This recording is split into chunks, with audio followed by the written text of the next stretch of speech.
Everyone thinks this is the best life, but if only they knew what's hidden behind this smile. Emily was a famous singer and the most beautiful girl in school, but her personal life wasn't as beautiful as she was. Emily and her boyfriend Jacob were enjoying a quiet evening at a cozy little cafe. But as they talked, Emily noticed Jacob's gaze shift to a girl sitting at a nearby table. His eyes lingered a little too long. "Are you serious?" Emily snapped, her voice sharp with frustration. Jacob looked at her, confused. "What? It's just a girl." Without saying another word, Emily stormed out of the cafe, leaving Jacob staring after her. She decided to walk home alone. As she walked past the quiet streets, she felt a chill down her spine. A man dressed in black was following her. Her heart pounded, but she kept moving, trying not to look back. When she reached the old school building on her way, she slipped inside, hoping to hide, but to her horror, the man followed her there too. Terrified, Emily ran as fast as she could until she finally made it home. She burst into the home, trembling, and told her parents everything. The next morning, her parents announced they had hired a bodyguard to protect her. Emily wasn't thrilled about the idea until she met him. Emily was shocked when she saw the bodyguard. The bodyguard was tall, serious, and undeniably handsome. His sharp suit and piercing gaze left her speechless. From that day on, he was always by her side, even escorting her to school. But not everyone was happy about the bodyguard. Jacob, furious and jealous, confronted Emily in the schoolyard. He yelled at her for showing up with another guy. Emily tried to explain, but Jacob wouldn't listen. Suddenly, the bodyguard stepped in and pushed Jacob to the ground. "Stop it, both of you!" Emily screamed, pulling them apart. Jacob ran away, humiliated. Later that day, Emily met her best friend, Beyoncé, who handed her a cup of coffee. But before Emily could take a sip, the bodyguard snatched it and drank some first. "Why would I poison my best friend?" Beyoncé snapped, glaring at him. She stormed off angrily. When they were alone, Beyoncé warned Emily, "He may be good-looking, but he's ruining your life. You can't have any privacy with him around." Emily started to notice the truth in Beyoncé's words. The bodyguard was everywhere. Walking with her through the school hallways, waiting inside her classroom, standing in the girls' restroom, even standing outside her bedroom door at home. She wondered if he overheard her late-night phone calls with Jacob. Feeling trapped, Emily talked to Beyoncé again. Beyoncé teased her, saying, "If you like him so much, why not date him instead of Jacob?" Emily shook her head. "I could never replace Jacob." The next day, Jacob approached Emily at school and invited her to join him and his cousin for coffee after classes. Jacob explained with a smile that his cousin was a music producer. Jacob's cousin handed Emily his number, saying, "I'd love to stay in touch. Maybe we can work on something together." Emily agreed, excited about the opportunity. That night, she dressed up and met them at the cafe. Everything seemed perfect at first.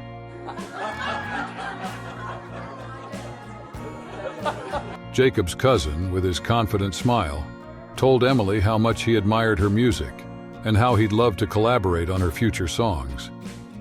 "You have an amazing voice," he said, "and I think we could make something incredible together." Emily, thrilled by the opportunity, agreed right away, eager to work with such a talented producer. But then, Jacob's cousin hesitated, his tone shifting slightly. "Actually," he said, looking at Emily with a more intense gaze, "there's something else I'd like to discuss. I've been thinking, maybe we could take things further, you and I.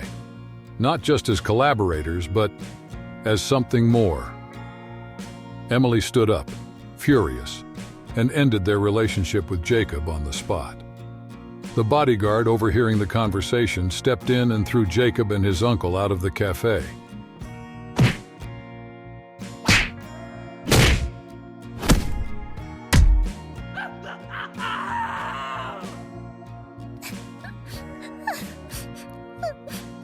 Feeling like her world was falling apart, Emily asked the bodyguard to take her shopping to clear her mind.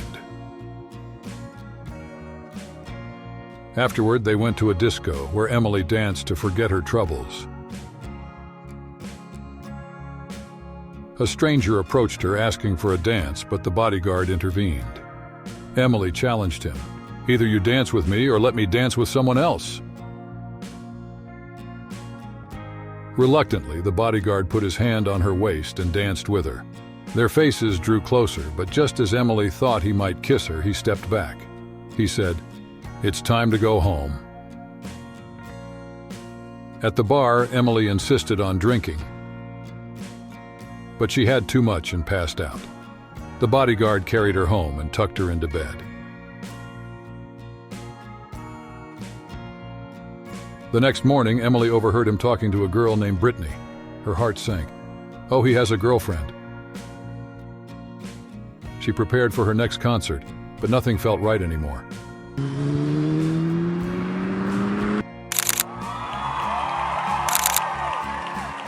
During the show, disaster struck. You try to stay strong and fake a smile until I look away.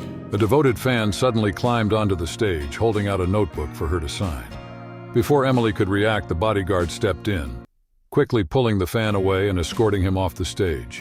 But that wasn't enough. He grabbed Emily's arm and, despite her protests, guided her firmly to the backstage area for her safety. Emily's frustration boiled over as she turned to face him. "What are you doing?" she snapped. "You can't just drag me off stage like that. I'm in the middle of a performance." The bodyguard remained calm but firm. "It's my job to protect you," he said, his tone unyielding. Emily crossed her arms, glaring at him. "Protect me, fine, but don't interfere with my performance again. I mean it." The next performance was even worse than the first. Cause you try to stay strong and fake a smile until I look away. But I've known you too long, it hurts too hard. The stage beneath Emily gave way. The bodyguard leapt forward and grabbed her hand, pulling her to safety.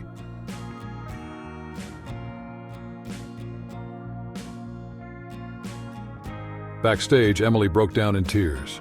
Everything, her breakup, her feelings for the bodyguard, and the ruined concert felt like too much.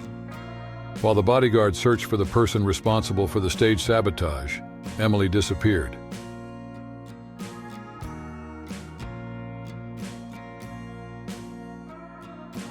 He found her standing on the edge of the rooftop, ready to jump. "Emily, don't do this," he shouted, rushing to her. She asked, "Do you love Brittany?" The bodyguard explained that Brittany is his sister, and he had become a bodyguard after losing his first love in a tragic accident. Hearing this, Emily confessed her feelings, and he admitted he had loved her all along, but thought she still cared for Jacob. That night, they began a new chapter together. When they returned backstage, the police were arresting Beyoncé. Overwhelmed, Emily learned the shocking truth. Beyoncé, jealous of Emily's success, had sabotaged the concert and hired the man in black to follow her that night. Emily realized she was stronger than she thought. She knew she could face anything.